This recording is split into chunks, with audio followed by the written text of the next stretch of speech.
All right, guys, welcome back to another episode of Loophold's Dream Season Live. This week, we are in Iowa with Drury Outdoors editor Darren Ropp, as he and his brother Brian are on a small acre permission farm on the hunt for a buck that they call the Dagger buck.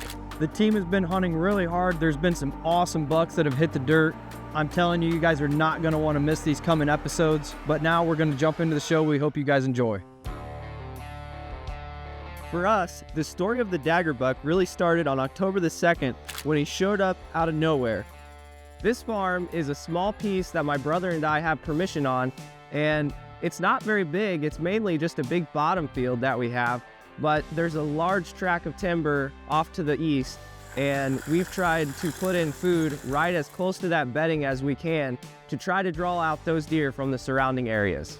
Last fall, we decided to go ahead and try to establish a clover plot. So we went in with last bite and a full rate of clover, and then Brian went in this spring and frost seeded it, and man, did it ever come up. This summer, we went in and mowed it off, and it came up thick and lush. We were excited that we were gonna have a good clover plot to hunt over this fall.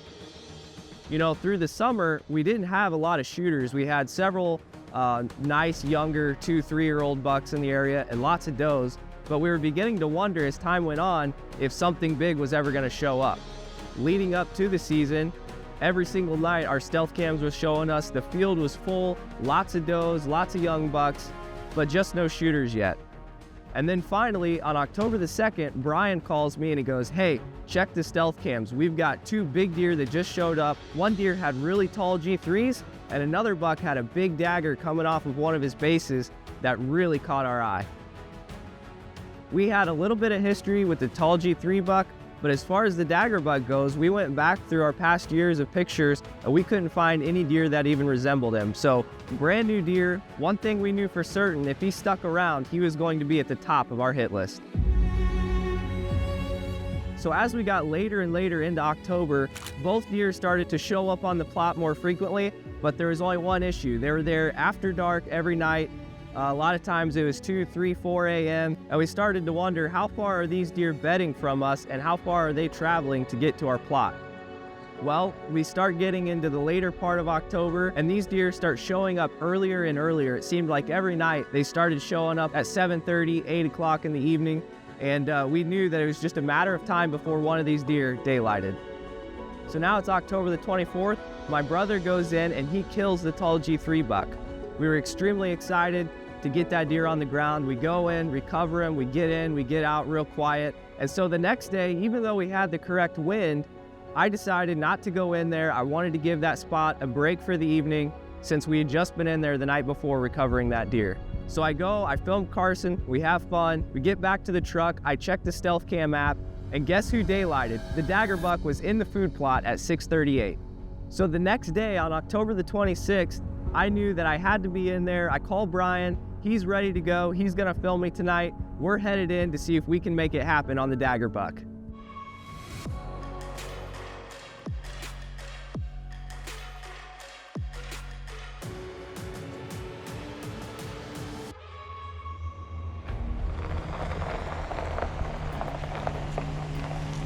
There he is.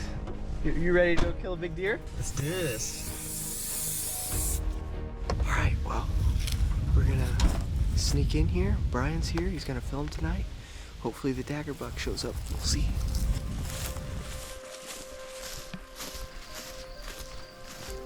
All right, well, we made it into the blind here. We are super excited for tonight's set. We had a buck show up in daylight last night that we've been hunting all fall. We call him the Dagger buck. He's got a really cool dagger that comes off of his base. Just a big old fat deer. I don't think we have any history with him. I don't remember seeing him from years past, but he showed up on October 2nd this year, and we've had him really consistently the entire season so far. But he's never daylighted once, and then finally last night he daylighted. We have tonight and tomorrow night, and then after that, the weather's gonna take a turn. It's gonna get really warm, so we got a couple nights here to make it happen. Hopefully tonight's the night. Brian's filming me tonight, and we're just super excited to be in here.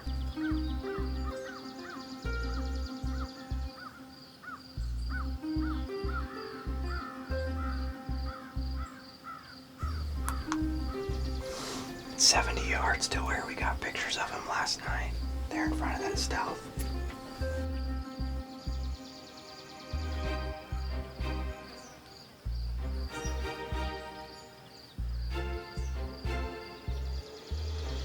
We're sitting there, the movement is great, we're enjoying the evening, and all of a sudden I look up and I just see a rack running away from us. And I told Brian, get on him, there's a big deer right there. It's him. Is that really him? Yes, it's him. Come back this way. Oh no. I think we just had our first encounter with the Dagger buck. We're pretty sure that was him. Brian got a better look at him than I did, but he came running out the corner of the food plot and immediately ran out of the food plot and back into the timber. It's good to know he's at least up and on his feet. We have 46 minutes left to legal, so that gives us plenty of time. That was really cool to see him, wasn't it? That was awesome. A spike chasing a doe, right? Oh, there's a big deer. Right there. There he is. Right there. I see him there. Is that him or no? Yeah.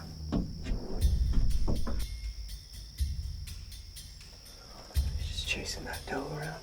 Where's the he's chasing that spike. He's chasing the spike too.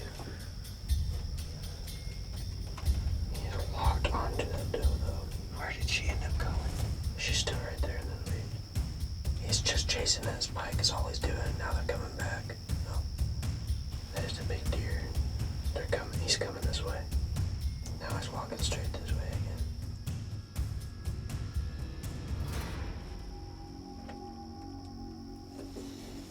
Okay, now he's walking this way. I think he's on that trail now. Yes. Now he's walking right on that trail that comes to the food plot. Now he's walking at a good pace right up that trail. Do you see him? He's coming. He's gonna come out right behind that camera.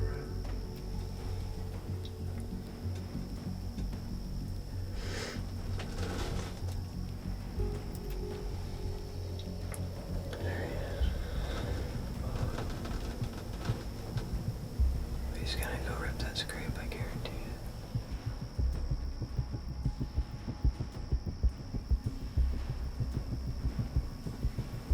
Here's a tank. I'm shaking so bad. Just hold as steady as you can. It's okay. Here, he's gonna come hit that scrape. 86 yards right now. And closing. This has to happen. I just hope we don't spend too much time on that. We got plenty of light, dude. Because he might just walk that trail and he's gonna be facing us the whole time.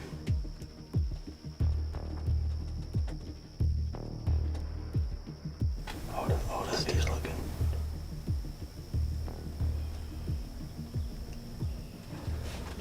Okay, he's gonna hit the scrape.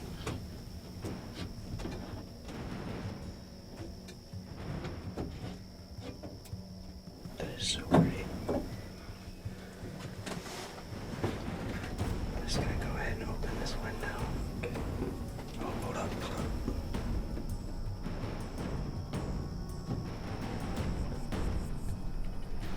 Okay, you're good.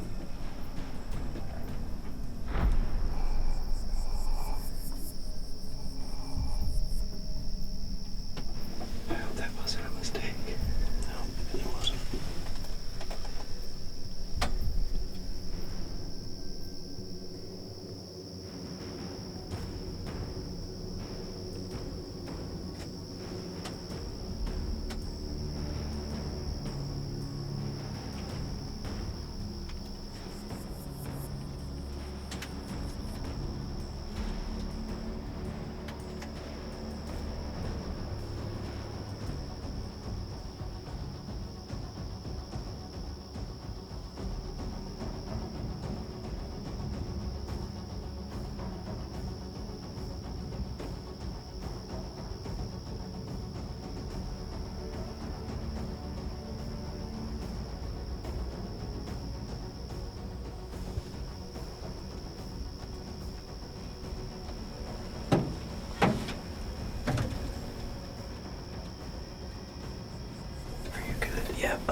back, but he didn't drop at all. I think he bedded right there. Let me shut this window. I didn't know what to do. He heard me draw back. He stopped. He heard me good. He was dead silent out. I knew he was quartered to a little bit, but I decided to go ahead and try to put an arrow in him. And he did not duck at all. And I think I hit a little low, and I think I hit back a little bit from where I was aiming. But we'll find that deer. We'll find it. We're gonna review the footage, run it through DeerCast track. We'll go from there. I cannot believe that just happened. I cannot believe that just happened. So about right there. So that's looking like hopefully liver. Hopefully we got some liver, but for sure quartered away you're looking at stomach, intestine. There's a creek back there. We don't know if he bedded down or if he went down over the side of that creek. We did see his rat go down, and we can't tell what he did. DeerCast track, it's saying wait 13, 16 hours for that hit. I will come back, meet Brian back here in the morning. Hopefully he did bed down there, and we find him there close in the morning. So we'll catch back up then. Well, it is the next morning. We reviewed the footage closer last night, and on the bigger screen, we could see that it does look like he bedded down about maybe 100 yards into the timber before he got to the creek. Maybe a little less than 100 yards, so we are just gonna sneak back here as quietly as possible. My hope is that he's right here close and we'll be able to find him here pretty quick, so I guess let's go see what we can find.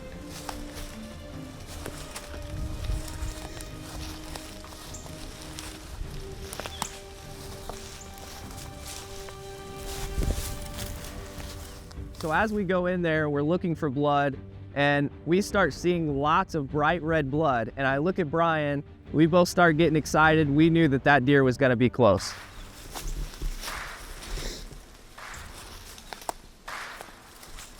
There he is, right there. He's laying right there.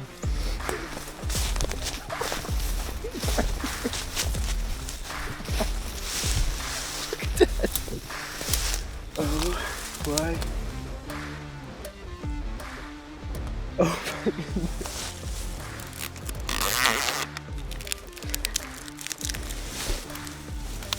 Oh my goodness. Look at that. Oh my goodness. You see this? He didn't go maybe 70 yards from where I shot him. And here is the Dagger buck. Well, here we sit behind the buck we call Dagger for a very obvious reason. This deer showed up on October the 2nd of this year, and we knew as soon as we got that first picture of him that he was a deer we wanted to target for sure. Him and one other buck was in this plot pretty regularly throughout October, and this guy daylighted at 6:38 on the 25th. That was the first picture we ever got of him in daylight, and I knew I had missed an opportunity by not being in there. So the very next night, which was yesterday, came in here hoping that he would daylight again. We didn't know if he would or not, just because he had been dark all fall, but the right time of year paired with the right weather was the perfect recipe to get this guy up on his feet. I feel super blessed and lucky. I apologize for that shot. It's not the shot I wanted to make, but every deer you kill will teach you something if you let it, and this deer taught me a lot, so it just means the world to me. This is exactly what you come to Iowa to hunt for, and what a day to be a bow hunter in Iowa. Well, what a surreal feeling it was walking up on that deer. You know, my brother and I have had permission on this farm for the last 4 years, and over those years, we've only managed to shoot just a couple of does and a turkey off of that farm. And so for us to kill 2 mature deer within 3 days on that farm was absolutely incredible, and it's something that Brian and I will never forget. We're adding new videos every week, so make sure to click that subscribe button and check out all of our amazing content. This episode of DoD TV was brought to you by Leupold.